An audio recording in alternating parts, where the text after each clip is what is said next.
자, 우리 할렐루야 샬롬 하고서 이렇게 축복하는 시간 같습니다. 우리 사무엘, 수고한 사무엘부터 할렐루야 샬롬 샬롬 샬롬 샬롬 샬롬 샬롬. 하나님 사랑합니다. 여러분 주 안에서 사랑합니다. 오늘 믿음은 최상의 것을 드린다. 그죠? 우리가 믿음이 있으면 가장 좋은 것으로 드리고 싶어 하죠. 가진 것도 심지어는 우리 생명까지도 하나님께 다 드리려고 한다. 아브라함은 17절 시험을 받을 때 믿음으로 누구를? 이삭을 드렸으니 그는 약속들을 받은 자로 돼 그 외아들을 드렸느니라. 야, 아무리 약속을 받았어도 그 외아들 드릴 때 어떻게 했을까? 20년이나 기다려서 받은 아들을 18절에 그에게 이미 말씀하시기를 내 자손이라 칭할 자는 이삭으로 말미암으니라 하셨으니. 왜 안 읽어요? 이삭으로 말미암으리라 하셨으니 어디인지 몰라? 사무엘하 본문 18절 19절 그가 하나님이 능히 이삭을 죽은 자 가운데서 다시 살리실 줄로 생각한지라 비유컨대 그를 죽은 자 가운데서 도로 받은 것이니라. 자, 이미 이렇게 해서 하나님께서는 부활을 예고하셨다. 뒤에 걸려있는 검은 순양이 예수 그리스도의 상징이다. 우리 주님께서 내 건을 위하여 뭐를 예비하러 가신다고요? 처소를 예비하러 가느니. 사무엘의 처소가 뭐야? 살 자리를 만들어서 네 처소가 저기야 하면 네가 살 곳은 저기야. 그 뜻을 갖고 있어요. 다시 와서 그곳을 다 예비하면 내가 다시 와서 너희를 누구에게로? 나에게 영접하여서 내가 너희와 있게 하겠다라고 말씀하시고 승천하셔서 올라가셨어. 십자가에 못 박히시고 나서 며칠 동안 제자들 사이에 머무르시다가 사무엘하 40일 동안, 그지? 그래서 40일이 중요해. 예수님이 광야에서 금식하신 날짜도 40일, 그리고 40일 동안 머무르고 가셨고 광야를 40년 동안 헤맸고, 그래서 40이 굉장히 공통적인 의미를 갖고 있다. 바로 그 처소 영원한 본향을 사모하는 것. 우리는 예수 그리스도의 십자가와 부활의 확실한 증거를 가지고 날마다 어디를 향하여? 저 높은 곳을 향하여. 거기가 어디다? 그곳이 어디다? 천국을 향하여, 하나님의 나라를 향하여 이 세상에서 날마다 한 발 한 발 하나님께 가까이 나가는 크리스찬 저와 여러분 되시기를 주님의 이름으로 축복합니다. 약속된 미래를 현재에서 체험하고 영원한 생명을 죽어서 썩어질 몸에서 우리가 경험을 해야 된다. 그 약속을 현재에도 우리가 죽는 순간까지도 경험해야 된다. 그리고 몸은 요즘에는 참 약골당들 예쁘게 해놨더라고. 보면 꽃으로 장식해놓고 깨끗하게 해서 관리를 하고 계신데 사진 다 이렇게 밑에 모셔놓고, 그지? 요만한 상자에 가지고 탁탁 하나씩 들여놓고, 그리고 거기 가서 엄마 생각나고 아빠 생각나면 가서 자녀들이 보고 기도하고 얘기하고 그렇게 돌아오는 기념 장소를 만들어놔서 우리의 그 자취는 그게 언제까지 갈지 모르지만 그렇게 있지만 중요한 건 우리 영혼이 가서 우리 생각들은 다 날아다니거든. 쉴 수 있다. 우리가 꿈을 꿔도 우리 몸은 그대로 있는데 막 꿈속에서 어디도 가고, 그지?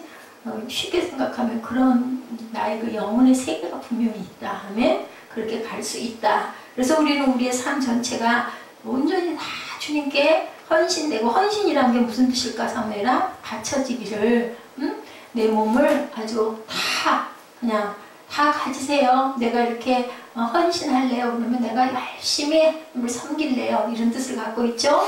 갈망하는 이유가 바로 여기 있다. 우리가 갈 곳, 영혼을 사모하는 그 본향을 나는 가야 되기 때문에 그것을 향해서 항상 매일매일 하나님께 가까이 나가는 헌신과 바쳐지는 그런 소원을 가지고 있다. 믿음의 삶은 받는 삶이 아니고 무슨 삶이다? 사무엘하 믿음의 삶은 내가 받고자 하는 삶이 아니라 남에게 나눠주는 삶이다. 주는 삶이다. 그래서 교회는 무슨 교회가 돼야 된다? 주는 교회. 교회가 부자가 돼갖고 막 먹을 걸 퍼주면 좋겠지만 꼭 먹을 게 아니고 돈이 아니어도 뭘 줘요? 말씀을 전해주고 거기서 은혜를 받아서 우리 생명이 살아나는 주는 교회가 되어야 된다. 아멘? 아멘. 자, 섬김을 받는 삶이 아니고 도리어 섬기는 삶이다. 누가 오셔서 섬겼기 때문에. 예수님이 오셔서 직접 제자들을 섬기고 발도 닦아주시고 물과 피를 다 쏟고 몸도 주시고 피도 주시고 가셨기 때문에 우리는 섬김을 받는 게 아니라 섬겨드리는 삶이다. 봉사와 순교의 삶임을 뜻한다. 믿음의 삶은 바로 봉사와 순교의 삶이다. 받는 게 아니라 주는 거고, 섬김을 받는 게 아니라 섬기러 오는 그러한 삶을 우리가 살아야 된다. 믿음의 삶이란 내가 가진 것, 소유한 것 중에서 어떤 것을 드린다. 오늘 제목이 최상의 것을 드리는 삶이다. 내가 먹고 마시고 남은 찌꺼기 모아놨다 드리는 게 아니고, 내가 남는 시간 쪼개는 게 아니라 먼저 하나님께 드리고 나머지는 휴식하는 그러한 믿음의 삶이 정말 최상의, 아낌없는 이삭을 드린 아브라함처럼 그런 삶을 드려야 된다. 첫 번째로 믿음은 시련을 겪는답니다. 그러니 시련스럽겠지. 사무엘아, 시련이 뭐야? 힘든 일들을 겪는 그러한 삶이다. 무슨 삶이? 믿음의 삶이. 아브라함이 이삭을 드릴 때도 그 시련을 받았는데도 기쁘게 감당을 했다라고 본문에 말씀하고 있죠. 하나님이 백세해 주신 아들 이삭을 뭘로? 그냥도 아니고 번제라는 거는 죽여서 각을 떠서 불태워서 하늘로 연기를 올리는 그러한 제단을 드리라고. 이걸 누가 해야 돼? 이삭의 아버지 아브라함이 직접 칼로 찔러서 아들을 죽여서 그냥도 아니고 각을 떠서 아들의 살을 다 각을 떠서 불로 태워서 피는 다 쏟고, 그걸 어떻게 하겠냐고. 근데 하나님께서 그렇게 하래. 그랬을 때 아브라함은 한마디도 불평 안 하고 바로 등짐지고 어디로 올라가서 모리아산으로 올라갔다. 거기가 바로 지금의 예루살렘 성 첫 터다. 아멘? 그렇게 하나님께서 예비하셨다. 이삭의 나이가 몇 살? 사무엘보다 더 큰 15, 16세. 사무엘만 하네. 그치? 근데 사무엘보다 더 컸을 것 같아. 자, 이삭은 창세기 22장 1, 2절 우리 봅니다. 창세기 22장 1, 2절 우리 보고 같이 읽어요. 사무엘은 다 찾았을 거야 벌써. 창세기 22장 1, 2절. 야구 가지고 다 페이지 봐가지고 고개를 그렇게 펴. 그냥 절대 찾는 법이 없어. 창세기 22장 1, 2절. 자, 찾았어요? 작은 책으로 찾으면 빠르죠? 자, 시작. 그 일 후에 하나님이 아브라함을 시험하시려고 그를 부르시되 아브라함아 하시니 그가 이르되 내가 여기 있나이다. 여호와께서 이르시되 내 아들 내 사랑하는 독자 이삭을 데리고 모리아 땅으로 와서 내가 네게 일러준 한 산 거기서 그를 번제로 드리라. 창세기 12장에서 하나님은 어떻게 내 친척 본토 아비집을 떠나라 라고 처음에 말씀을 하시지. 그렇게 말씀을 하시고, 자, 그 다음에 하나님이 그때도 너무너무 아주 기가 막혔는데 어딘지도 모르게 갈 바를 모르고 갔다 그래서 어디로 가야 되는지 지금까지 내비게이션이 없기 때문에 어쨌든 그쪽으로 가야 된다라는 것만 알고 갔다라고 나왔는데, 이제는 그거보다 한술 더 떠서 아들까지 바치래. 네 얼마나 시련이야? 기가 막힌 절망이야? 나는 어쩌라고? 그지? 나는 어떡하라고? 그 맹세는 다 뭔데? 나 목사님 같은 그랬을 것 같아. 사무엘을 바쳐라 그러면 하나님 어쩌라고? 아니면 시원하다. 아이고 지저분하고 속썩이고 극적거리고 사고나 치는 아들을 하나님이 다 줄래. 그 일찍 가져와서 얘 있어요. 그럴까? 목사님 막 펑펑 울 거야. 나는 어떡하라고? 저 녀석을 내가 어떻게 해요? 하고 아마 울 것 같아. 근데 아브라함은 절대 안 그랬어. 본문에 보니까 하나님께서 돌려주실 것을 알았다라고 얘기를 하고 지금 심각한 얼굴을 하고 고개를 돌려.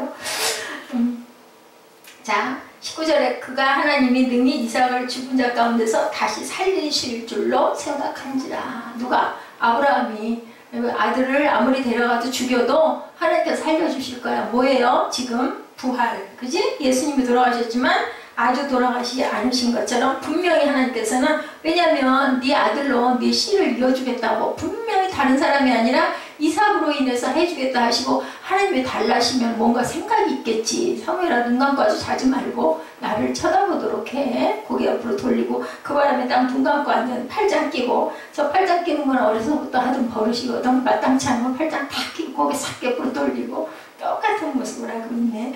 하나님이 아마 처음 이런 명령을 했다면 정말 불가능했을 건데, 이제 본토 아비집 떠나라부터 시작을 해서 하나님께서는 말도 안 되는 걸 자꾸 하라고 하시는데, 분명히 하나님이 기쁜 뜻 좋은 걸로 주실 줄 믿습니다는 순종하는 마음이 아브라함에게는 정말 지극하게 있었다. 25년이 지난 후 내 아들을 이제는 죽여라. 기막힌 명령을 하셨는데 정말 감당하기 어려운 시련의 명령이었다. 이런 명령은 하나님의 존재를 의심하게. 이거 맞아?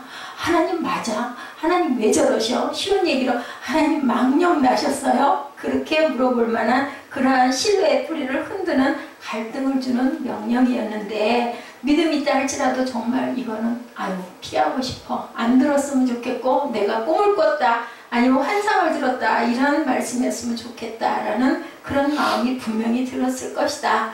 우리가 여기서 깨달을 것은, 믿음은 우리를 성숙하기 위해서 감당할 수 없는 시련을 감당하게 해 주신다.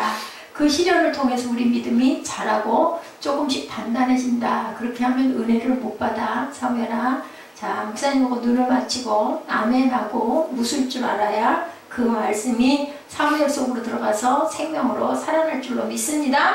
자, 잘못해서 시련에 빠지는 것이 대부분인데, 경우에 따라서는 하나님은 우리를 단련하기 위해서 시련을 주신다. 오늘 아침에 신명기 23장에서도 그렇게 말씀하고 계시죠. 우리를 시험하시려고 못도 주시고 이단도 주시고, 그리고 가장 가까운 우리 형제 자매, 남편, 아내, 친척을 통해서도 하나님께서 시험하신다. 그리고 또 뭐를 통해서 이방 신들을 통해서 시험하신다고 오늘 아침에 말씀 함께 나눴죠. 로마서 5장 34절에 환난은 뭐를, 인내는 연단을, 연단은 소망을 이루게 하심이니라. 그릇이 차 있는지 비었는지 알려면 사무엘은 어떻게? 항아리 속이 차 있나 비었나 알려면 뭐 해봐야 돼? 항아리가 비어서가 아니라 퉁퉁퉁 두들겨 보지. 근데 소리가 비어있는 항아리는 소리가 탕탕탕탕 심하게 나. 근데 속에 쌀이 가득 들어있어. 그럼 두들겨도 소리가 별로 안 나요. 그래서 얼마나 차 있는지 보려면 우리가 두들겨 봐야 한다. 그릇이 깨졌는지 아닌지를 알면요, 두들겨 봐야 되고, 속에다 물을 담아보면 알죠. 물이 새는지 안 새는지. 그렇기 때문에 우리가 그릇이라고 봤을 때 하나님께서는 얘가 도대체 단단한 거야 아닌 거야 알아보시려면 두들겨 보고, 그리고 항상 하나님께서 흔들어 보신다. 예, 그것을 우리가 그릇으로 비교해도 알 수 있다. 그리고 닦였나 안 닦였나, 깨끗해서 내가 좀 뭘 좀 담아줘도 괜찮을까? 하나님께서는 그것을 눈동자같이 살펴보신다. 그릇을 미워해서도 아니고, 그릇을 깨뜨려 버리려고도 아니고, 쓰기 위해서 일부러 더 오히려 쓸 그릇은 하나님께서 건드려 보신다. 이렇게 우리가 이해하시면 됩니다. 야고보서 1장 2절에서 4절에 인내를 어떻게 이루라고요? 온전히 이루라. 그래서 조금도 부족함이 없게 하려 합니다. 자, 믿음의 첫 단계는 뭐라고요? 받는 게 굉장히 많다. 우리가 예수 믿고 처음 은혜 받으면 막 은혜가 부어지는 것 같아. 막 괜히 앉아가지고 막 찬송가가 나와도 괜히 눈물이 막 쏟아지고, 그죠? 그리고 뭔가 하나님께 기도하면 막 기도하는 대로대로 이루어져서 너무 기적 같고 너무 신기하고 너무 기쁘고 막 그런 단계가 있어요. 처음에는 하나님께서 막 부어주시는 은혜가 굉장히 많아. 자, 야고보서 1장 2절에 내 형제들아, 너희가 여러가지 시험을 당하거든 온전히 기쁘게 여기라. 이는 너희 믿음의 시련이 뭐를 만들어요? 인내를 만들어내는 줄 너희가 알미라. 인내를 온전히 이루라. 이는 너희로 온전하고 구비하여 조금도 부족함이 없게 하려고 인내하라. 그 인내를 잘 이루어가라. 믿음의 시련이 인내를 만들어내. 우리가 이렇게 시련 당했을 때 참는 거를 만들어낸다. 그래야 그 인내가 온전히 이루어져서 우리가 단단한 그릇이 될 수 있다. 도키모스라고 하죠. 예, 그릇이 구워져 나올 때는 수천 도의 그 뜨거운 그저 불가마 속에 들어가 가지고 거기를 통과해야 그릇이 예, 이쁘게 그려져 가지고 구워져 가지고 거기다 이쁜 유약을 치르면 반질반질하게 아주 예쁜 도자기가 탄생되는 것처럼. 그래서 잘못되면 깨져가지고 못 쓰게 되죠. 그런 질그릇들은 다 버려야 됩니다. 자, 처음 단계는 이렇게 뭔가 너무 잘 돼. 예수를 믿어도 그렇고 하나님이 굉장히 그죠? 우리 심리를 너무 잘 하시는 것 같아요. 그래서 막 처음에는 약밥을 막 주셔가지고 막 기대를 걸게 하고 막 빠져들게 하고, 그리고 어느 단계가 조금 되고 나면 그 다음부터는 이렇게 시련을 주시는 단계가 분명히 있다. 왜냐하면 독수리 새끼를 독수리가 벼랑 끝으로 던져버리는 건 죽이려고 그러는 게 아니라 날개가 부득이면서 날아 높이 올라가게 하기 위함의 법칙과 똑같다. 자, 성숙 단계에서는 하나님은 자꾸 우리에게 포기하게 하신다. 내가 할 수 있는 건 아무것도 없네. 이것도 안 되네. 저것도 안 되네. 재물도 아무것도 없어지네. 그리고 사업이 망하고 진짜 사방이 둘러싸움을 쳐서 나는 이러다가 죽을래나 봐. 도대체 어떻게 해야 돼? 이런 기가 막힌 상황에 처하게 하신다. 딱 이게 단계예요. 건강도 내 몸이 아니게 포기하게 하신다. 온전한 데가 하나도 없을 만큼 목사님들 중에는 그런 분들이 너무 많아요. 그런 분들 되게 보면 막 건강하고 씩씩하고 뭐 잘 드시고 막 그래야지 목회를 잘 하실 것 같은데 오히려 너무 아픈 데가 많고 수술을 받아도 몇 군데를 해야 될 정도로 그렇게 쓰신 분들이 기가 막히게 목회를 잘 하시고 부흥의 역사가 일어나고 치료가 일어나는 그런 목사님들도 꽤 많으세요. 보면은 그냥 언제 돌아가실지 모를 정도인데도 꼬장꼬장하게 우리 그 안산에 그 저기 시를 지으신다는 목사님, 그 목사님도 보면 지금도 설교를 아주 당당한 고훈 목사님, 네, 성함이 생각이 안 나는데 연세가 많으신 목사님인데 돌아가실 줄 알았어요. 근데 교회에 계신 권사님하고 이 목사님하고 두 분이 똑같은 병이 걸리셨대요. 그래가지고 기도를 하는데 그 권사님은 돌아가시고 이 목사님은 연세가 많으심에도 불구하고 사셔서 그분 돌아가시는 걸 보면서 이 목사님은 기도하시기를 우리 권사님 돌아가셨으니까 제가 권사님 목까지 살게 해주세요 하는 기도가 나오셨다고 하더라고요. 그래서 지금 거기는 그 교회는 그렇게 시집을 내셨죠. 그리고 아주 설교를 뭐 큰 소리로 뭐 고함치고 이런 설교 아니에요. 잔잔하게 설교를 하는데도 사람들이 이렇게 많이 모여들어서 은혜가 넘친다는 거. 지금도 방송에 나오시죠. 자, 친구까지도 포기하도록 내 주변에 아무도 없게 만들어. 아무도 없고 외롭게 그리고 고독하게 뭐만 쳐다보게 하나님만 쳐다보게 마지막으로는 나 자신도 포기하도록 내가 하려고 했던 거 내가 계획했던 거 남에게 하는 얘기가 아니라 바로 저에게 하시는 말씀도 기가 막힌 동의가 될 수밖에 없는 자식이 잘 돼야 됨에도 불구하고 오히려 안 믿는 자식만 또 못하게 아주 문제를 많이 일으키고 절망스럽게 자식도 내게 아니야. 그러면 이거 어떻게 하나님 알아서 하세요. 뭐 어떻게 오히려 어떻게 보면 편할 수도 있는 거죠. 그냥 마음만 평강에 내려놓으면 되는데 아직도 그게 안 돼가지고 이 녀석을 이렇게 고쳐보고 싶어서 그냥 전화통 훅 들면은 속에서 얘기를 하다 보면 속에서 불방망이가 튀어나와가지고 그냥 소리를 버럭버럭 지르게 하는데 그 성품을 다듬으시느라고 항상 가장 중요한 건 내 성품을 다듬으신 하나님이구나 하고 저는 항상 생각을 합니다. 하나님을 잘 섬기면 자식들이 잘 돼야 되는데 오히려 정말 문제 아들만 제가 그 좀 젊은 시절에 목사님들 주변에서 보면 정말 그런 분들 너무 많았었고 반석교회 목사님도 아들 하나 있는 아들이 예배드리러 가보면 정말 은혜가 아니야. 주일날은 맨 마지막 그 예배 직전에 와가지고는 오만 상을 쓰고 맨 뒷자리에 앉아가지고 그냥 고개를 푹 꺾고 앉아가지고 그 아들아이가 제가 그때 보기에 중학교 한 1, 2학년 됐나? 그렇게 하고 꺾고 있다가 그냥 밥도 안 먹고 가버리고 집에 엄마하고 그 아들하고 둘이 사는데 그렇게 하고 다니고 하나님과 안 하고 공부도 안 하고 정말 말도 안 듣고 하고 다니는 것도 정말 꼬질꼬질 양아치같이 하고 다니고 무슨 아들이 저런 아들이 정말 그랬어. 그랬는데 그 몇 년 수년 지나고 나서 보니까 대학교 어찌 들어가고 고등학생 때는 이 목사님이 그 도로변에 이제 교회를 이렇게 해서 건너편으로 옮기고 나니까 웨딩홀 그 병원 있는 건물 위쪽에다가 식당 밑에는 유흥가가 있는 그 건물로 옮겨져서 좀 평수가 좀 큰데요. 그러고 나니까 그 안에 조그마한 방을 하나를 들여서 이제 거기서 성경 공부하시고 이렇게 목회 그 준비도 하시고 지금 생각하면 설교문도 만드시고 이제 이렇게 하고 계시는데 아들이 꼭 일어나서 지키고 그렇게 함께 자고 누군가가 상담 온다고 그러면 절대로 어디 안 가고 방에서 지키고 앉아가지고 혹시라도 엄마 무슨 문제 있을까봐 식당 아주머니였다니까요. 그랬던 분이 그렇게 뒤늦게 공부도 정말 중학교밖에 안 나오시고 그랬는데 검정고시 보시고 뭐 사이버 대학 다니시고 그렇게 해서 박사도 따시고 또 어떻게 코스 밟아가지고 아주 유명한 그러한 그 학위까지 받으시는 이제 그런 목사님들에서 지금도 장로교 목사님으로 그쪽에서 목회를 잘하고 계시죠. 아현동에서 그 여성연합회 뭐 만들어가지고 거기에서 뭐 보니까는 큰 직함 가지고 막 그 예배 인도하는 그런 부분들의 것들 정말 음이 완전히 거꾸로 가는 그때는 반주기도 제대로 없었을 때인데도 뭐 그래도 여의도 새벽예배에 가가지고 대성전에서 막 그거 새벽예배 인도하는 찬양도 맡아서 진짜 말도 안 되는 그런 걸 그렇게 아주 담대했죠. 그렇게 하시는 그런 그 목사님 연세가 저하고 동갑이었는데 지금 꽤 연세가 드셨겠죠. 그분은 모르시죠. 저랑 같이 동갑인 걸. 이제 저는 아니까 그분을. 이분의 아들이 얼마 전에 그때 결혼한다고 그게 오고 중간에 보니까 아주 훌륭한 청년이 돼서 대학교도 한성대학 들어갔다고 그랬어요. 탁 들어가고 그 전에 그 꼬마 때는 정말 제가 뭐가 될까 비리비리 말라가지고 그리고 속으로 저 목사님 아들은 안 먹이나 봐. 맨날 교회 나와서 살고 계시니까 아들은 맨날 집에 혼자 있고 그랬는데도 하나님께서 이렇게 기르신다. 우리 사무엘도 그렇게 될 줄로 믿습니다.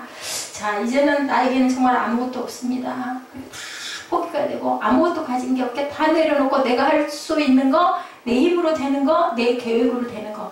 누구보다도 내 계획 잘 세우고 뭐 요건 이렇게 하고 요거는 예산을 이렇게 갖고 있고 요럴 때 내가 이렇게 써야지 하고 금전적인 부분부터 다 내가 계획하고 정리했는데 지금은 내가 할 수 있는 건 아무것도 없고 주셔야 먹을 수 있고 주셔야 성전세도 낼 수 있고 성전세도 아까 여기저기서 긁어 모아가지고 가까스로 그거 안 되겠더라고 보니까 아니 그래도 추석에 내놓으랬는데 그때까지 어디 뾰족하게 나올 자리도 없고 그러니까 다 거꾸로 감사한금 10만 원이 어젠가 그제 들어왔는데 마음이 불편해서 여의도에서 들어온 거 그 비상금 놔뒀던 것까지 다 긁어 모아가지고 일단 붙이고 보자 그러고 붙였어요. 이제 여기 우리 관리비는 이제 13일이니까 또 그 안에 또 해결이 되겠지 하고 하여튼 어찌됐든 간에 그렇게 그래도 정말 빠듯빠듯하게 그래도 필요한 거는 구입할 수 있게 해주시는 하나님을 내가 감사하고 내가 하는 게 아니라 이건 그냥 주어지면 하는 거고 못하면 말고 이제 숫자도 깊게 해석을 못해. 이거 놔뒀다 뭐 해야지 생각이 안 나.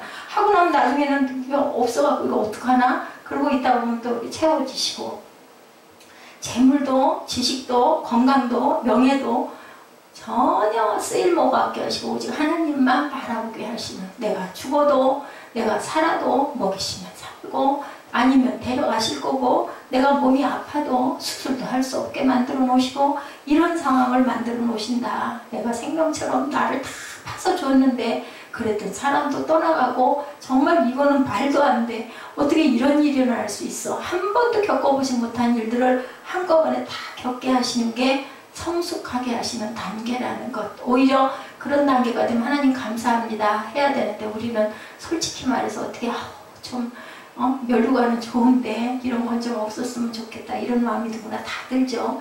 아브라함은 어땠을까? 그 독자 아들일 때 내 생명을 포함해서 내 것이 하나도 없다. 모두 다 주의 것임을 인정해야 된다. 어느 날 아침에 하루아침에 눈 뜨니까 괜히 막 이것저것 깨지고 부서지고 그죠? 뭐 자전거가 뭐 부서지고 팝이 부러지고 비가 쏟아서 온몸의 옷을 다 버려버리고 막 남한테 구설수에 말 듣고 하루에도 막 나쁜 일들이 몇 가지씩 일어나고 나면 쉴 수가 전혀 없죠. 우리도 몇 번이나 잠을 자려다가 잠을 못 자버리고 결국 그냥 머리가 드륵드륵 아픈 채로 그냥 일어나 버렸어요. 그러니까 어떤 날은 또 아무 일도 없이 편하게 많이 잘 수도 있고 하고 싶은 걸 다 하고도 아주 너무너무 기쁜 그런 하루도 있고 그러니까 우리는 일상이 똑같을 것 같은데 변함없는 매일매일 저 같은 경우에는 거의 매일매일 똑같은 일일 것 같은데 전혀 그렇지가 않게 그것은 하나님의 신비다. 그것을 우리가 인정하고 바라볼 줄 알아야 된다. 누가복음 9장 23절에 예수께서 아무든지 나를 따라오려거든 자기를 부인하고 자기 십자가를 지고 나를 따르라. 자기를 부인하라는 건 나는 없습니다. 이제는 하나님 가시는 길 그냥 나는 그 뒷길 따라갈래요. 그냥 나는 없다 라는 그런 마음이 정말로 돼야 된다. 아브라함에게 독자 이삭을 드리라는 명령은 정말 똑똑한 시련이었다. 우리가 말이니까 그렇고 결과를 알아서 이삭이 죽지 않았다는 걸 알아서 그런 거지. 그때 아브라함의 심정은 어땠을 것이며 나중에 전애들은 사라는 어땠을까. 내 아들을 이제 죽이려고 끌고 갔대. 나한테 한마디도 안 하고 그래서 그 뒤에 일화에 사라가 얼마 안 있어 돌아왔대요. 그래서 그 얘기가 그때 충격으로 사라가 그렇게 일찍 베란간에 돌아갔다라는 얘기도 있습니다. 이것은 이제 우리가 천국 가서 사라 그 어머니를 만나가지고 정말 그래서 돌아가셨어요. 물어보지 않고는 알 수가 없는 일인데 그렇게 얘기를 합니다. 아브라함 인생 전체를 빼앗길 수밖에 없는 것 같은 시련. 그땐 정말 아들이 너무 귀한 세상이었기 때문에 대를 이을 수 없으면 족보가 이어져 가지를 못하죠. 그러니까 오죽이나 하면은 형수가 혼자 되면은 그 동생이 또 그 동생이 뭐 이런 식으로 그죠. 왜냐하면 대를 이어야 되기 때문에 자식의 문제가 시련에 부딪히거든 하나님의 믿음과 연단과 믿음을 가늠하시는 것으로 우리가 깨달아야 된다. 우리가 참 내게 있는 것들이 다 없어져 버리면 그런 얘기예요. 예수 믿으면 잘 될 줄 알았더니 어째 이렇게 정말 바람잘 날이 없고 매 이렇게 좋지 않은 풍파가 이렇게 일어난가. 옛날에 제가 그냥 집사로 있을 때도 주변에 그런 분들이 참 많았어요. 하나님께서는 분명하게 그런 것들은 네가 나를 얼마나 사랑하고 나를 얼마나 의지하나 보자. 그러게요. 남편 너무 하나님보다 더 의지해서는 안 된다. 맞는 얘기예요. 물론 귀중하지만 우리가 몸으로서 세상에 살 때는 너무너무 귀중하지만 하늘나라 가는 건 각자 가는 거기 때문에 좋은 영향을 끼치고 누구를 섬기며 하나님을 섬기며 우리는 함께 살아야 된다. 당연히 그죠. 하나님께서 돕는 배필을 서로에게 주셨기 때문에 저는 한쪽만 돕는 배필은 아니라고 생각해요. 하나님이 여자를 만드셔서 돕는 배필을 만들었지만 또 여자가 도우면 또 남편은 남편대로 그죠 보호하죠. 그렇게 하고 살아가는 귀한 관계로. 그래서 지난번에도 한번 강조했지만 하나님이 우리의 형상대로 우리의 모습대로 만들자라고 하셨지 내 모습대로 내가라고 안 하셨다. 그렇기 때문에 성삼위 하나님도 복수고 우리도 복수고 그리고 가정도 복수고 그리고 공동체도 복수이다. 근데 공동체도 가정도 모처럼 하나같이 살아라. 가정도 남편과 아내가 뿔뿔이 자기 생각하고 각자 행복한 가정이 아니다. 자식은 또 마찬가지죠. 부모가 둘이 사랑해서 낳은 자식은 또 그 두 사람이 하나가 된 그 자식처럼 그 자식도 분신이라고 하죠. 하나처럼 살아야 되고 믿는 그 가정들이 모여서 예배드리는 곳이 바로 성전이고 공동체다라고 저는 그렇게 생각을 합니다. 그렇기 때문에 우리는 이렇게 환난과 시련이 첫 번째 있다 할지라도 어떤 마음으로 최상의 것을 하나님께 드리는 마음으로 감당하며 감사하며 가야 된다. 어떻게 보면 꼭 우리 교회에게 하나님께서 말씀하시는 말씀 같아요. 히브리서 11장 오늘 보면 17절이죠. 아브라함은 시험을 받을 때에 믿음으로 이삭을 드렸으니 그는 약속들을 받은 자로되 그 외아들을 드렸느니라. 그 외아들 하나밖에 없는 아들. 옛날에는 외아들이 참 귀했죠. 왜냐하면 그때는 자식을 많이 낳는데 딸들이 너무 많아서 아들이 하나밖에 없으면 아우 이 아들은 정말 대를 이어야 돼. 엄청 귀했어요. 지금은 전부 외아들 외딸들의 가정이 많지만 옛날에는 막 7명 9명 낳으면서 아들 낳으려고 계속 낳죠. 다행히 맏아들이 나오고 나서 그 밑으로 기대하다가 딸이 나오면 그나마 나은데 계속 딸만 낳으면 그 어머니는 무슨 죄진 사람처럼 그냥 정말 앗소리도 못하고 아들 날 때까지 낳잖아요. 그렇게 많은데도 정말 외아들 굉장히 중요하다. 그래서 뭐 3대 독자, 5대 독자 막 정말 말 한마디도 옆으로 안 하고 자식을 그렇게 길러서 버릇이 없었다라는 얘기를 우리가 듣기도 합니다. 아브라함은 혹독한 시련을 믿음과 순종으로 이렇게 대처했다라는 거예요. 바친다는 말을 칼로 죽이고 각을 떠서 불로 태워서 번제로 드리는 것이 바로 바치는 상태다. 그러니 얼마나 생각을 할수록 기가 막힌 상황일까. 사람들은 하나님께 언제나 최상의 것이 아닌 가장 나머지를 드리려고 한다. 11조도 마찬가지다. 그죠? 그리고 시간도 마찬가지다. 기도도 마찬가지다. 예배도 마찬가지다. 먼저 예배드리고 먼저 기도하고 먼저 가장 좋은 곳으로 하나님을 드려야 되죠. 그래서 가인과 아벨의 제단에서부터 시작해도 항상 하나님께 먼저, 그래서 첫 열매라는 소리가 났었어요. 그게 뭐예요? 물 많이 드리고 다 드리는 게 중요한 게 아니라 그 마음을 하나님께서는 보신다. 하나님 물질이 없으셔서 우리가 가진 걸 다 드리면 좋아하시겠어요? 너는 그만큼 나를 의지하는구나. 그거 아무런 어떻게 될 줄도 모르면서도 그냥 무조건 드리는 그 믿음을 보시고 그래서 절대로 죽지도 않고 절대로 빚지지 않고 살아갈 수 있게 하나님께서 보호하신다. 그 믿음 가지고도 11조 하는 사람들은 아주 기뻐하면서 해요. 아니면 정말 이달에는 도저히 안 되겠어. 계산으로는 정 안 나와. 그래서 안 하다 보면은 한 달 못하고 안 하다 보면 다음 달도 또 마찬가지고 내가 이번에 보너스 타면 하지. 보너스 타면 그동안 밀려있던 것들이 나올 게 더 많아. 그러면 또 보너스까지 하고 해서 내드려야 되는데 못해. 그러다 보면 아예 11조 생활 못하는데 오히려 아프고 사고나고 그저 자동차가 박살이 나거나 누가 배낭간에 더 많이 아프거나 아니면 어떤 손실로 피해를 받거나 해가지고 그거보다 더 많이 호미로 막을 거 가래로 막는다는 얘기들을 너무 많이 해요. 11조 드리면 마음의 의지일 수는 있는지 어떤지 모르지만 결과적으로 많은 사람들 얘기가 재물은 지켜주셔. 내 건강 지켜주셔. 그렇기 때문에 하나님께 가장 먼저 드려야 된다. 그래서 모든 사람들의 똑같은 얘기는 11조 생활하는 사람들은 그 부분에 있어서는 정말 평탄하게 잘 간다라는 얘기를 제가 들었습니다.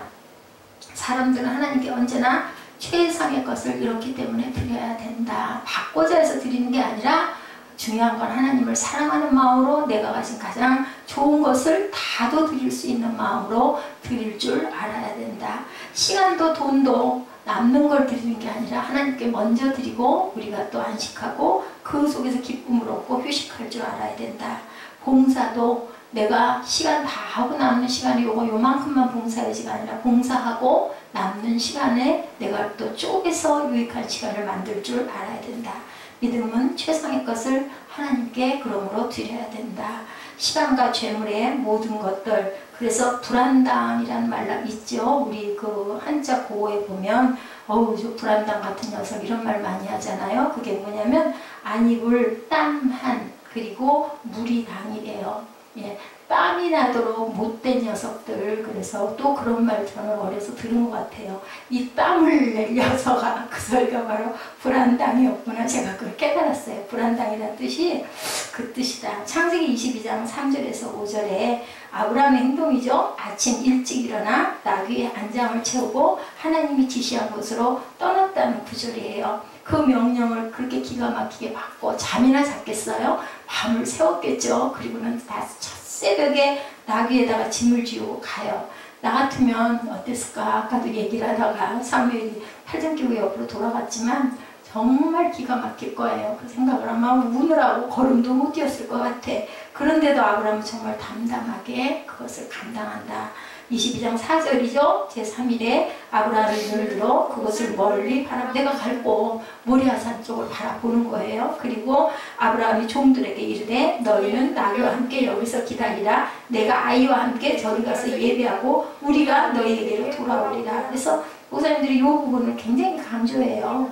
거기로 올라갈 때는 누구를 드리러 가는 거예요? 이삭을 드리러 가는데도 거기 말에는 우리가 돌아올게. 내가 가서 제단 쌓고. 그럼 뭐예요? 그래서 일부러 그랬을까요? 그냥 의심할까봐 그랬을까요? 근데 알 수 없죠. 근데 우리 돌아올게 하고 얘기를 하고 아브라함이 갔다. 그렇기 때문에 하나님께서는 죽이지 않고 살려주실 것이라고 믿었을 것이다 라는 해석들을 많이 합니다. 6절에 아브라함이 이에 번제나무를 가져다 그의 아들 이삭에게 치우고 자기는 불과 칼을 손에 들고 두 사람이 동행하더니 그때는 불씨가 있었죠. 그래서 불과 칼을 손에 들고 두 사람이 동행하더니 그 뒤에 뭐라고 그래요? 예, 저 이삭이 물어봐요. 아버지 번제 드릴 거는 어디 있어요? 하고 물어보니까 하나님이 예비하셨다라고 이제 7절 8절에 보면 그렇게 나옵니다. 아들을 죽이러 가면서도 뭐하러 간다고 그래요? 우리가 하나님께 경배하고 돌아오겠다라고 얘기를 해요. 저 아들 죽여서 번제로 태워드리는 걸 저기 아브라함은 번제 드리고 돌아오겠다라고 얘기를 했다. 히브리서 11장 17, 8절 우리 함께 합독합니다. 아브라함은 시험을 받을 때 믿음으로 이삭을 드렸으니 그는 약속들을 받은 자로되 그 외아들을 드렸느니라. 그에게 이미 말씀하시기를 내 자손이라 칭할 자는 이삭으로 말미암으리라 하셨으니 믿는다. 그 뒤에 말은 그러니 나는 정말 그 말씀을 믿는다. 지금 내 상황이 이거는 깜깜하고 죽을 수밖에 없고 어떻게 방법도 없는 상황이지만 드리라 하면 드리는 거지 잔말을 할 게 없다. 왜냐하면 약속하셨으니까 나는 그 약속을 믿는다. 첫 번째 단계는 시련을 겪는 단계, 두 번째는 최상의 것을 하나님께 드리는 단계, 세 번째는 부활신앙을 실천한 단계. 왜 바칠 수 있었다고요? 살려주실 걸 믿기 때문에.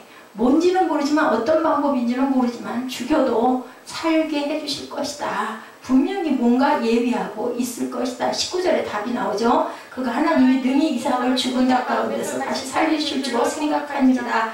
비유컨대 그를 죽은 자 가운데서 도로 받은 것이니라. 부활을 믿었다는 거예요. 우리는 신약에서 그게 실제로 예수님이 부활하신 사건이 있기 때문에 믿지만 이 구약에 아브라함 때 그걸 어떻게 믿었겠느냐고요. 근데 말씀으로 믿었다라는 거죠. 최악의 혹독한 명령 속에 무엇에 최선의 마음으로 드리는 아브라함이 여기 나타나 있죠. 요한복음 11장 25절 너무 유명한 말씀이죠. 나는 부활이요 생명이니 나를 믿는 자는 죽어도 살겠고 무릇 살아서 나를 믿는 자는 영원히 죽지 아니하리라. 근데 뭐 죽었는데, 아브라함도 죽었는데, 그죠? 다윗도 죽었는데, 근데 어때요? 지금까지도 아브라함이 아직 생생하게 살아있죠. 다윗이 살아있죠. 죽었지만 살아있다라는 거죠. 우리가 살았지만 죽은 사람이 있고 죽었지만 산 사람이 있다라는 거.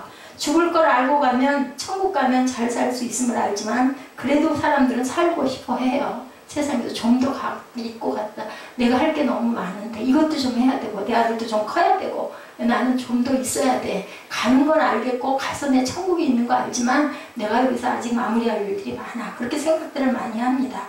예수 위에 영광스럽게 죽을 준비하지 않고 세상에서는 좀 더 잘 살려고 애를 쓰는데 그럴 필요가 없다. 그리고 생사화복은 누구 소관이에요? 하나님 소관이다. 가진 것을 귀하게 아낌없이 드리는 것이 굉장히 어렵다라는 거예요. 시간도 마찬가지고. 그래서 내가 가지고 있는 물질을 하나님께 잘 드릴 줄 아는 사람을 교회에서는 일단 구원받은 사람들이다라고 생각을 한다는 거죠. 뭐 체면 때문인지 상황 때문인지 아니면 내가 교회 나가서든 중직을 맡고 싶어서인지는 알 수 없지만 그런 마음을 가진 사람도 때로는 있겠지만 거기에서 비율로 봤을 때는 그래도 은혜 받고 천국을 아는 사람들이 하나님의 성전에 자기의 것을 나눠 드릴 줄 안다. 이 헌금도 저 헌금도 감당할 줄 안다. 그래서 믿음의 지표를 뭐 사람마다 다 만나서 극형 큰 교회에서 다 알 수가 없으니까 일단은 그 마음을 보신다. 19절 하반에 비유컨대 그를 죽은 자 가운데서 도로 받을 것이니라. 이것이 바로 아브라함의 믿음이었다. 부활이란 불가능과 절망의 선을 넘어서 새로운 소망을 낳는 것이다. 그렇기 때문에 기독교가 존재하는 거죠. 왜냐하면 죽은 자 가운데서 살아나는 종교는 기독교밖에 없기 때문에. 빌립보서 3장 10절이죠. 바울은 내가 그리스도와 그 부활의 권능과 그 고난의 참여함을 알고자 하여 그의 죽으심을 본받아. 11절에 어떻게 해서든지 죽은 자 가운데서 부활에 이르게 하노니 세상 사람들이 가장 두려워하는 것은 뭐다? 죽음이다. 그런데 기독교는 답을 주고 있죠. 죽은 데 가운데서 분명히 반드시 고난에 참여하면 나중에 너희들이 다시 살아날 것이다. 예수가 돌아갔으니까 예수가 죽은 자 가운데 살았기 때문에 너희도 산다. 뭐만 믿으면 나를 믿으면. 그죠? 믿지 않으면 그 기적은 일어나지 않는다는 거죠. 고린도전서 15장 55절에 뭐라고 그랬어요? 사망아 너의 승리가 어디 있느냐? 내가 쏘는 것이 어디 있느냐? 사망에게 물어보죠. 예, 사망이 쏘는 것은 죄요. 죄의 권능은 율법이다. 57절에 주 예수 그리스도로 말미암아 우리에게 승리를 주시는 하나님께 감사하노라. 우리가 사망이 쏘는 것이 어디 있느냐, 너희가 쏘는 것이 과연 어디 있느냐 물어볼 때 아무리 쏘아도 예수 그리스도 이름으로 승리를 주시는 줄을 우리가 알고 하나님께 감사한다라고 바울이 이렇게 고백을 합니다. 부활이란 뭐라고요? 예, 절망에서 소망으로, 죽음에서 생명으로 일어나는 것이 바로 부활이다. 여러분들 부활신앙 갖고 계십니까? 아멘. 우리 사무엘 눈이 왜 그렇게 이상해졌어? 아멘. 조금만 참으면 이제 예배 끝나지. 그렇기 때문에 열심히 찾아야 돼. 찾고 긁지 말고 눈 맞추고. 정사무엘 긁지 말고 눈 뜨고. 왜 눈을 감는다 그러니까 점점 더 감어. 응? 얼굴은 보면은 애기인데 뭐 등치는 이만해가지고 앉아가지고 눈 감고 있네. 자, 여러분 부활신앙 믿습니까? 아멘. 자꾸 잠자려고 그러면 부활을 못해. 눈을 뜨고 있어야 돼. 눈 떠야 부활해. 사무엘아 눈 뜨고. 눈 떠. 뜨니까 점점 더 감네. 예수님의 부활을 믿는다면 진정한 소망을 가지고 살아가고 있는 거다. 부활을 믿는 사람들은 무슨 소망? 천국을 소망하는 그 소망을 가지고 내가 죽어도 살겠고, 그지? 죽지 않고 살아서 있는 자들은 영원히 살리라라고 말씀을 하셨다. 우리는 부활하신 예수님을 영접하고 믿고 소유하고 바라보며 가까이 느끼고 가야 된다. 부활을 체험하신 예수님을 보고 믿은 12제자들은 어땠어요? 우리 요새 주일날도 그렇고 그 수요일날도 그렇고 똑같은 맥으로 가고 있네요. 어떻게 하다 보니까 왜 이렇게 같은 히브리서 로마서는 또 다 같이 지금 그죠? 노아 얘기 또 에녹 얘기 아브라함 얘기 나오잖아요. 이제 야곱 얘기도 곧 앞으로 나올 건데 이런 것처럼 그 믿음의 조상들 얘기를 하다 보니까 맥락이 너무 똑같은 것 같아요. 결국은 뭐예요? 부활이에요. 우리는 영원히 산다. 자, 부활을 체험하신 예수님을 보고 믿은 12제자들은 절대로 더 이상 비겁하지 않았죠. 그리고 이제는 막 억지로가 아니라 자기들이 절대로 죽어 없어지는 그런 신앙이 아니라 누구도 말리지 못할 힘으로 앞으로 자꾸 나아가죠. 용감한 영웅들이 돼서 재산도 명예도 뭣도 다 버리고 막 앞으로 달려가죠. 그 사람들을 멈출 수 있는 힘은 아무것도 없었다. 무엇으로? 성령의 능력으로. 사람의 힘으로는 한계가 있거든요. 근데 성령의 능력은 박해를 하면 할수록 점점 더 일어나요. 왜냐면 뭐 죽으면 말지, 내 생명 하나 죽는다고 영원한 나라 있는데 그거 믿으면 뭐 정말 쉬운 얘기로 눈이 뒤집혀졌다고 그러죠. 그 마음이 돼버리는 거죠. 까짓것 내 목숨 하나 버려버리면 될 걸 뭘 그걸 겁을 내. 우리가 더울 때 그 덥지 않고 땀 안 나려고 막 하다 보면 점점 더 땀이 나는데 아예 그냥 더워버려라. 비 쏟아지면 비 안 피하고 아예 맞아버려. 뭐 비 다 맞는다고 죽어요. 옷 벗고 씻고 그저 닦고 갈아입으면 되는데 그런 마음을 가지면 나를 다 내놔버리면 그 다음에 두려울 것도 겁날 것도 죽으면 천국이고 살면 감사고 이런 마음들이 12제자로부터 은혜 받은 그저 120문도들에게 다 임했다. 가만히 있었던 사람은 하나도 없다. 우리 막 그러잖아요. 막 속에서 막 용트립을 치고 있는데 가만히 방에 들어앉아 있어서 잠자고 들어누워 있고 싶겠어요. 막 뛰쳐나가고 싶죠. 왜냐하면 입이 근질근질하죠. 막 가서 전하고 싶어서 못 견디고 우리 거 다 체험들 해보셨어요. 저도 그랬어요. 어디든 가기만 하면 앉기만 하면 그냥 하나님 얘기, 예수님 얘기, 그냥 내가 은혜 받은 얘기 아주 쉴 새 없이 상대방들은 좀 맨날 듣는 얘기 좀 안 들었으면 좋겠거나 말거나 미안한데도 그냥 나는 쉬질 못하고 입술이 계속 그 얘기밖에 전할 게 아니 만나면 그 얘기 외에는 할 말이 없어요. 뭐 세상 걸 뭘 알아야 말이지. 한참 은혜 받을 땐 그러더니 또 단계가 있어서 지금은 또 세상 것도 좀 듣고 들여다도 보고 그것도 필요해요. 보면 그 마음도 이해해야 되고 거기서 내가 얻어지는 부분도 분명히 있기 때문에 그래서 단계가 꼭 필요하고 있다. 바울은 이 부활을 목격하고 180도로 인생이 바뀌고 생활이 변한 걸 우리가 봅니다. 부활의 능력이에요. 그것도 모델로 우리가 바울 얘기를 많이 하죠. 모델로 모세 얘기를 많이 합니다. 그리고 다윗도 그랬고 다니엘도 그랬고 겁을 안 내죠. 그 선지자들 예레미야도 그렇고 이사야도 그렇고 톱을 켜고 그저 껍데기를 벗기고 그래도 겁 안 내고 오히려 막 웃으면서 그게 십자가에 못 박혀서 기쁘게 돌아가는 사람들, 일본 사람들이 그랬다고 그러죠. 넌 뭘 믿고 내가 너를 죽인다고 하는데도 그래도 살아도 예수, 죽어도 예수. 정말 성령에 사로잡힌 사람들. 그 사람들 보고 흉보고 욕하는 분들도 있었어요. 지하철역에서 막 불신, 지옥, 예수 천당 막 소리쳐가지고 나 너무 공해다. 그래요, 맞아요. 그런 것도 있고 공해 안 될 수도 있고 좀 뭔가 좀 젠틀한 맛도 좀 없고 너무 무식하게 예전에 근데 이해할 것 같지 않아요? 누가 그거 하겠어요? 맨정신으로 누가 하겠어요? 돈을 준다는데 그거 하겠어요? 창피스럽고 뭐 생긴다고. 근데 막 성령에 취하니까 우리 가족 중에도 있죠. 그때 넷째 아버지 만나는 사람마다 붙잡으면 예수 믿으라고 말주변도 없으셨어요. 그분은 정말 훈련이 안 되시고 그저 신학을 못 하시고 그러다 보니까 그 마음에서 막 그 마음 누가 가르쳤냐고. 그거는 사람의 힘으로 할 수 있는 게 아니거든요. 아주 진저리가 나서 사람들이 저기서 그 막 도망들 갈 정도로. 근데 우리 지금 남아있는 거는 우리가 예수 믿다 보니까 어때요? 그건 붙들렸던 분 분명히 천국 가셨을 거다. 하나님하고 예수님하고는 전혀 관계도 없는 분이었어요. 아주 뭐랄까 융통성도 없고 이해성도 없고 아주 고지식하고 그랬던 분인데 그렇게 넷째 그 장엄마 교회 나가고 해도 그냥 맨날 둘이 싸우고 아무 사람들 언제 이혼하려나 그랬는데 그저 뭐죠 간염인가 그거 걸려가지고 병원에 열흘인가 며칠 입원하는 바람에 그 넷째 어머니 교회에서 신방들을 온 거예요. 성경을 한 권 주고 매일같이 신방을 왔대요. 그러니까 이 양반이 저분들이 나와 아무 관계도 없는데 나는 준 것도 없는데 왜 저렇게 매일 와가지고 신방을 하고 기도를 하고 찬송가를 부르고 갈까 심심하니까. 그래서 그때부터 성경을 읽어보다가 나중에 이제 병이 났고는 교회를 나가서 은혜를 받으신 거예요. 그러니까 하나님이 이미 예비하신 분이죠. 그렇게 해도 은혜 못 받는 사람이 있어요. 그렇게 아프고 와서 들여다봐주고 기도해주고 시끄럽다 그러고 가라 그러고 그리고 나중에 어떻게 붙들려가지고 교회 나가도 결국은 세상으로 와서 다시 돌아가지 않는 분, 그 유재규 씨 같은 분, 그죠? 저기 기도원 따라가서 이틀 금식도 하고 그랬는데 결국은 사흘째 되는 날 커피를 마셨는데 목에 뭐가 뜨거운 게 걸리는 것 같아가지고는 깜짝 놀랐다고 그랬는데도 불구하고 그 이후로 그러니까 재주가 큰 것 같기도 해요. 제가 있었더랬으면은 그래도 그죠? 안수 집사님 정도 끌어다 올려놓지는 않았을까 싶은데 기도해야죠. 마지막에 분명히 하나님 붙들어 주시옵소서. 불쌍하잖아요. 불쌍한 영혼이잖아요. 그죠? 우리가 그렇게 기도해야 할 줄로 믿습니다.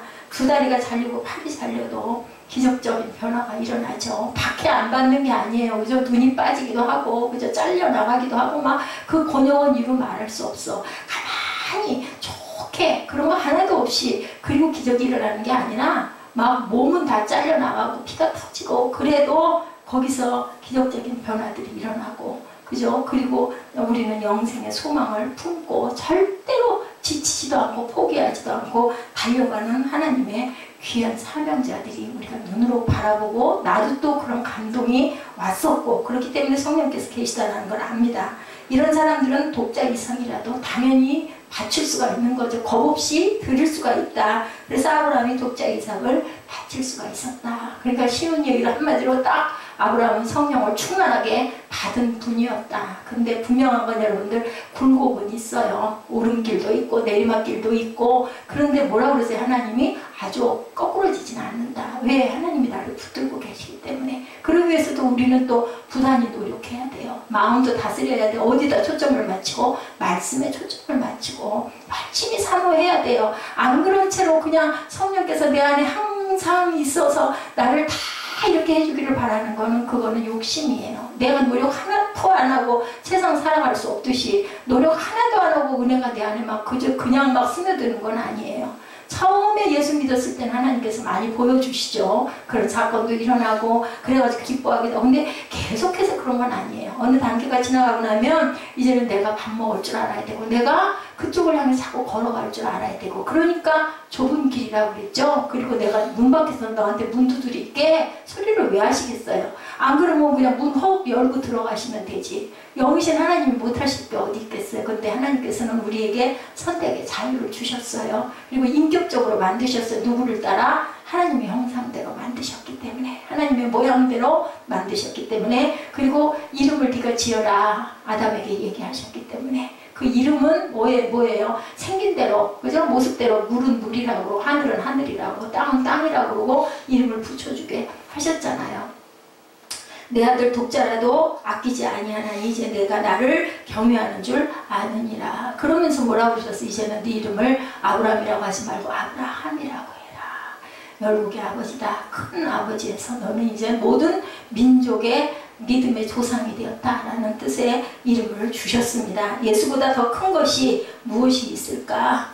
내 최선, 내 최상의 것을 다 드려도 아까울 것이 없는 그러한 저와 여러분들 하나님께 드리면 독생자 아들을 우리에게 주신대요. 최상의 것들, 최선의 것들, 내 모든 걸 다 드리면 하나님께서는 내 아들로 줄게.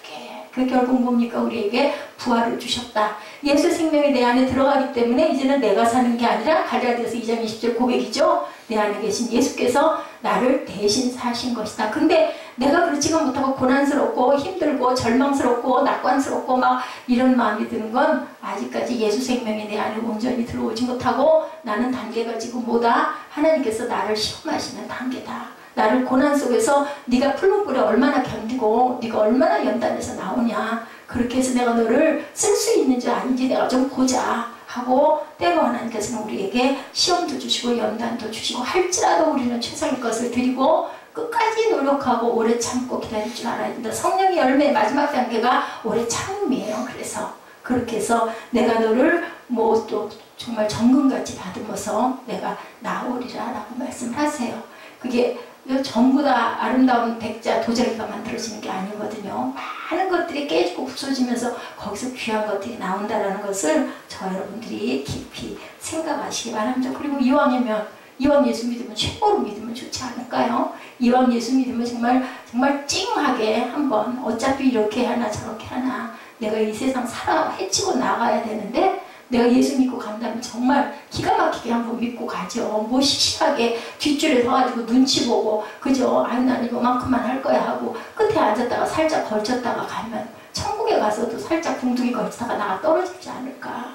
그 생각하고 우리 믿음으로 한 발 한 발 나아가십시다. 아무리 어려운 일이 있고 아무리 혼란과 바람이 불어도 우리가 말씀을 믿는다면 반석 위에 내가 너를 세우리니 그것이 뭐가 돼요? 귀한 교회를 주셨죠. 누구에게도 그저 비목했던 베드로에게도 주는 그리스도시요 하나님의 아들이십니다. 이 고백이 네 고백이 아니라 내 아버지가 너에게 알려주신 것이다. 그렇기 때문에 네가 고백할 수 있었고 내가 그 말씀 위에 내가 내 교회를 세우리라. 그래서 베드로 성담이 그 자리에 섰습니다. 지금도 보면 아직도 서 있죠. 지상에서 천국에서 자신의 모든 것을 아낌없이 하나님을 위해서 사용할 때 하나님께서는 내가 너에게 독자 내 아들을 주리라 라고 말씀을 하셨다라는 것. 요한복음 12장 24절이죠. 한 알의 미랄이 땅에 떨어져 죽지 아니하면 한 알 그대로 있고 죽으면 많은 열매를 맺느니라. 내가 가진 시간의 최선, 재물의 최선, 명예의 최선을 들여서 땅에서의 부활과 하늘에서의 부활을 이루는 저와 여러분 되시기를 주님의 이름으로 축복합니다. 우리 찬양하시고 결단하는 시간 가지십시다. 아까 오랜만에 그래서